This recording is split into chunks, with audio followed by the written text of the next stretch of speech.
Inside each of these coloured pods is a brave, naked singleton. One of them will be picked to go on a date. Welcome to WatchMojoUK, and today we're counting down our picks for the most unusual dating shows ever to grace our screens. Any worries and concerns about today? I'm nervous. I'm nervous about the whole thing, yeah. Before we begin, we publish new content every day, so be sure to subscribe to our channel and ring the bell to get notified about our latest videos. Number 10. Take Me Out. Light! Single man, reveal yourself! Back in the 90s, Blind Date was a raging success. In 2010, ITV flipped the script, asking, how about a dating show based entirely on looks? Or not quite entirely. Contestants can also be rejected based on a short video showcasing their hobbies and interests. The basic premise involves one single man who presents himself as a prospective suitor to 30 young women standing behind light-up podiums. I'm a confident, fit guy looking for a natural, cute girl to cuddle up with. He descends in a sparkly lift to a soundtrack of his choice, and if they like what they see, they leave their light on. He then gets his pick of the girls who are left. Surprisingly, the show did result in 8 marriages and 6 babies, but also a whole lot of humiliation for everyone else involved. He looks like a big piece of chewing gum. Number 9. Dress to Impress.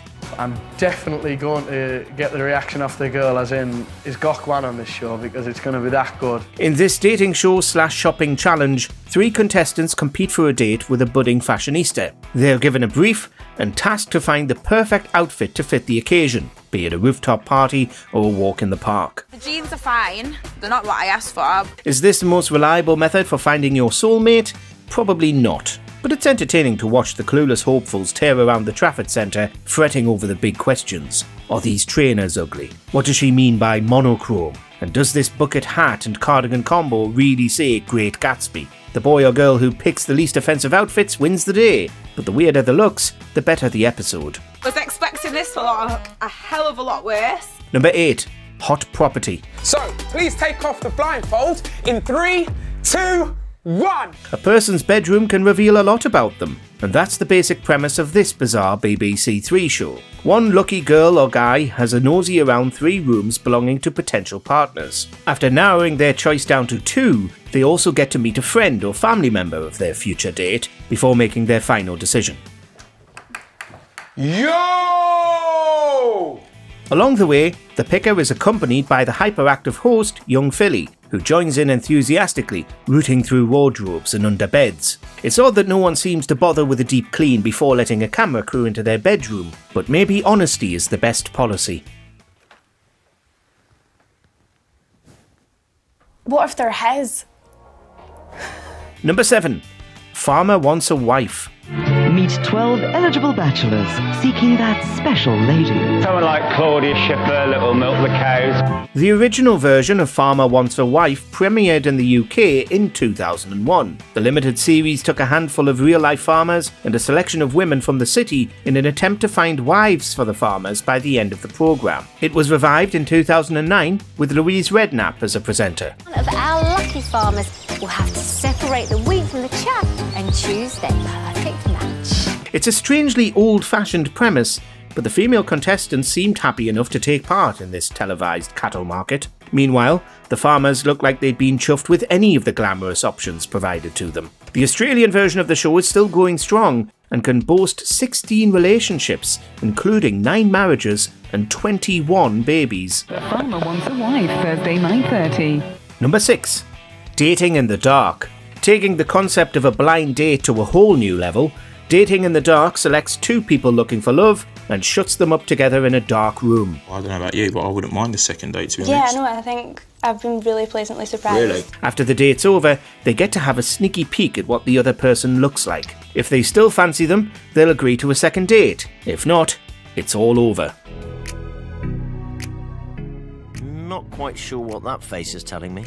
The rejections are more brutal when they come after a successful date, as there's no avoiding the fact that it's all about the aesthetic. Still, it's fascinating to watch the contestants stumble around under the night vision cameras like nervous animals in a nature documentary. He cringed me out with some sort of horrendous Aladdin accent.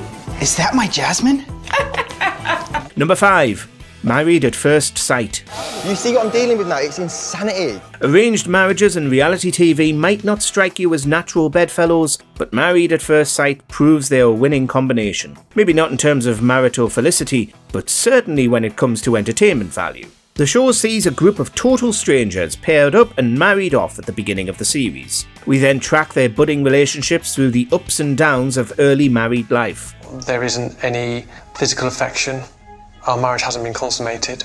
At the end of the series, they decide whether or not to really make a go of it. It's a social experiment, meets couples counselling, meets car crash TV. Whether or not it has anything to say about modern relationships is besides the point, as we're only really watching it for the drama. I wasn't the guy you wanted, and it was just a game for you the whole time. Number 4, playing it straight.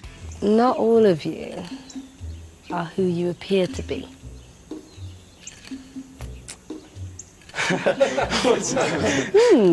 The early 2000s were the heyday of problematic reality TV shows, and Playing It Straight was definitely something. This dating show with a twist flew one woman and 10 men out to a ranch in Mexico, where the guys were set to compete for the girl of their dreams, plus a pot of prize money. Now we're all awaiting Zoe. How will she react to the surprise? However, what the lucky lady didn't know was that only half of her suitors were straight. If she picks the wrong guy, he rides off into the sunset with the money and she gets nothing. The audience are invited to play along, guessing who's really into the girl and who is only playing it straight. It's all very of its time, and not in a good way. Raphael, everything he does, just about everything, is gay. Do I think Raphael's gay? Yes, I do. Number 3. I Wanna Marry Harry. I have wondered before what it would be like to actually be Prince Harry. It's hard to remember a time before Harry and Meghan, when the prince was known mainly as the ginger one, and American girls could easily confuse him with a random redhead Englishman.